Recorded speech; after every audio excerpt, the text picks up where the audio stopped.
Él me dio una. Él me dio la una de una que hay que tirarle. ¿Para qué busca problemas? Yo aquí yo lo reviento. Porque tú tienes que hablar tú solo. Habla tú solo. Como tú quieres. Como tú quieres. Voy a buscar mañana. Yo soy de aquí. Voy a reventar. Bueno, ¿cómo estás grabando, patrón?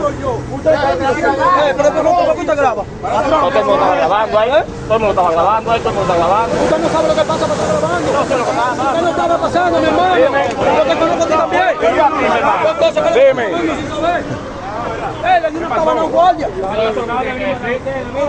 tengo que me doy. Ese que está tú vas a pagar. Haz lo que tú quieras. Haz lo que tú quieras.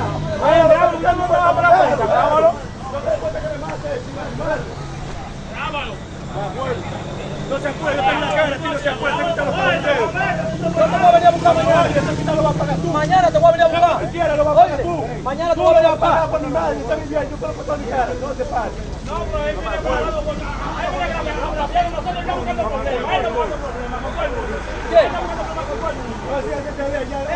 Usted no sabe qué le pasó por allá. Usted no sabe qué pasó por allá. Tranquilo.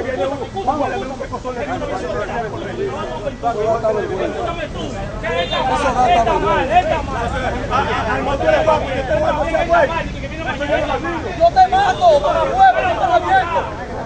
Ya apura que yo vengo. Yo vengo. Entiéndelo ahí, tranquilo. ¿Qué es lo que tú me estás diciendo? ¿Tú me estás amenazando a mí? Mi hermano.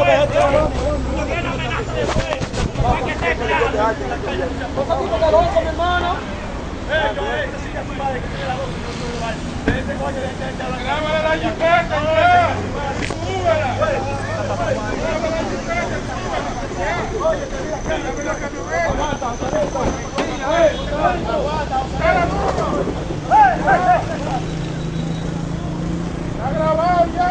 Bueno,